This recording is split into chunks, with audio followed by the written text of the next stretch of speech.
नमस्कार, मैं हूं राम प्रकाश राय। राहुल गांधी की भारत जोड़ो यात्रा 107 दिन का सफर पूरा करके लगभग 3000 किलोमीटर की दूरी तय कर चुकी है। 108वें दिन इस यात्रा की एंट्री जो है वो देश की राजधानी दिल्ली में हुई है। दिल्ली में इस यात्रा की एंट्री उस समय हुई जब देश में कोविड को लेकर के एक बार फिर से हलचल तेज हो गई है। लगातार मीटिंगों का दौर शुरू हो चुका है, कई सारी एडवाइजरी जारी हो चुकी है और साथ ही साथ इस बात के भी अंदेशे जताए जा रहे हैं कि शीघ्रातिशीघ्र कुछ जो पाबंदियां हैं उसको सरकार के द्वारा लागू करने का आदेश भी दे दिया जाएगा। इन सारे दुविधाओं के बीच में, इन सारी चर्चाओं के बीच में इस यात्रा की एंट्री दिल्ली में हुई। दिल्ली में इस यात्रा की जब एंट्री हुई तो दिल्ली में भी इस यात्रा को ठीक वैसा ही सपोर्ट मिला जैसे कई राज्यों में देखने को मिला था। साथ ही साथ राहुल गांधी के साथ अब इस यात्रा में जो है वो आज सोनिया गांधी भी जुड़ी, प्रियंका गांधी जुड़ी। इस तरीके से ये चीज़ें हुई। आज दिल्ली में 23 किलोमीटर की यात्रा होनी है। इसके बाद अब ये 9 दिनों के लिए जो है यात्रा पर विराम लग जाएगा। 9 दिनों का यात्रा में रेस्ट होगा। इसके लिए पहले ही जयराम रमेश ने अपने प्रेस कॉन्फ्रेंस में क्लियर किया था कि जो है वो इस यात्रा में जो ब्रेक है वो इसलिए लिया जाएगा कि इतने लंबे समय से तमाम जो यात्री भारत जोड़ो यात्रा में चल रहे हैं वो कुछ आराम कर लें, प्लस अपने परिवारों से मिल लें। इसके अलावा जो तमाम कंटेनर और ये सब जिसमें जो रुकने की व्यवस्थाएं की जाती हैं उनकी मरम्मत इत्यादि का काम पूरा हो जाए और साथ ही साथ जो आगे चलने पर अब जो ठंड का मौसम आएगा उसके लायक उन कंटेनरों को बनाया जा सके। तो इसके लिए 9 दिनों में यात्रा ब्रेक होगी। अब जब दिल्ली में राहुल गांधी की एंट्री हुई उसके बाद राहुल गांधी ने एक बार फिर से केंद्र की सरकार की नीतियों पर सवाल उठाया। उन्होंने उस पर निशाना साधते हुए कई सारे आरोप लगा डाले। उन्होंने कहा कि जो सरकार है वो नफरत फैलाने का काम कर रही है, वो आम आदमी के मुद्दों से दूर हो चुकी है। इसके अलावा जो उन्होंने आरोप लगाए कि ना तो सरकार जो है बेरोजगारी के मुद्दे पे बात करती है, ना महंगाई के मुद्दे पे बात करती है। तो इस तरीके के आम आदमी से जुड़े हुए मुद्दों की अनदेखी करने का आरोप उन्होंने केंद्र की सरकार पर लगाया। साथ ही साथ उन्होंने भारत जोड़ो यात्रा के उद्देश्यों की बात भी की। उन्होंने कहा कि भारत जोड़ो यात्रा जो है वो महंगाई के खिलाफ है, बेरोजगारी के खिलाफ है, लोगों को एकजुट करने के लिए यात्रा निकाली गई है। इसके अलावा उन्होंने कहा कि भारतीय जनता पार्टी जो है वो नफरत फैलाती है जबकि हम प्यार बांटते हैं। और अपने यात्रा की शुरुआत का जिक्र करते हुए उन्होंने कहा कि जब वो कन्याकुमारी से उन्होंने चलना शुरू किया था तब उन्होंने देखा कि चारों तरफ जो है देश में नफरत नहीं है बल्कि देश में मोहब्बत है। और नफरत जो है वो मीडिया दिखाती है, मीडिया के दिखाने से जो है वो ये नफरत की बात कह रहे हैं। साथ ही साथ उन्होंने कहा कि यात्रा में हिंदू, मुस्लिम, सिख, ईसाई हर जाति धर्म के लोग चल रहे हैं, अमीर गरीब चल रहे हैं। किसी से भी यहाँ पर उनकी जाति नहीं पूछी जाती, उनकी अमीरी गरीबी नहीं पूछी जाती। इस तरीके की पूरी बातचीत उन्होंने अपनी यात्रा के उद्देश्यों को क्लियर करते हुए कहा है। इस वीडियो के अंत में आप सुनते चलिए राहुल गांधी ने जो बात कही। यात्रा को देखिए, 3000 किलोमीटर चले हैं। ये छोटा सा हिंदुस्तान है, नदी जैसा है। इसमें हर धर्म के लोग हैं। आपने टीवी पे नहीं देखा होगा मगर इंटरनेट पे देखा होगा। इसमें हिंदू, मुस्लिम, सिख, ईसाई सारे के सारे चल रहे हैं। हर जात के लोग चल रहे हैं।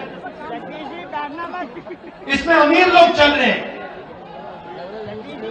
गरीब लोग चल रहे हैं, किसान, मजदूर, हर भाषा बोलने के लोग चल रहे हैं। और आपको इस यात्रा में नफरत नहीं दिखाई देगी। आप पूछिए, इस यात्रा में आप पूछिए, किसी से पूछिए, क्या इस यात्रा में आपसे आपका धर्म पूछा गया? क्या इस यात्रा में आपकी जात पूछी गई? क्या आपको धमकी दी गई? क्या आपको मारा गया? नहीं, सिर्फ मोहब्बत और इज्जत।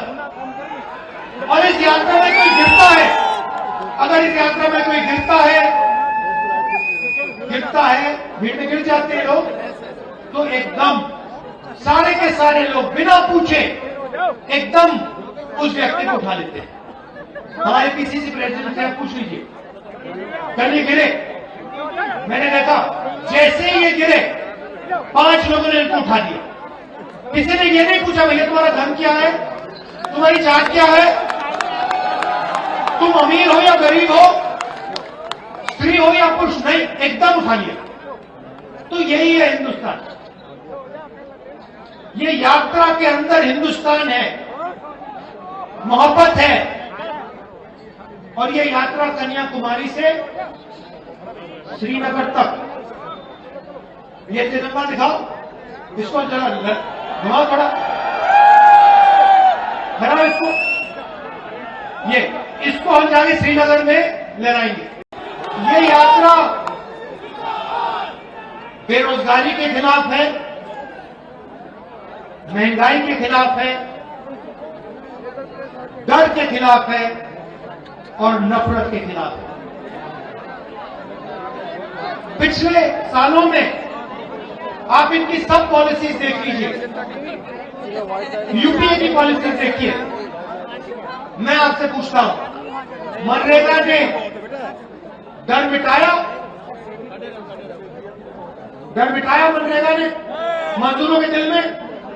जब हमने किसानों की कर्जा माफी की, डर मिटाया?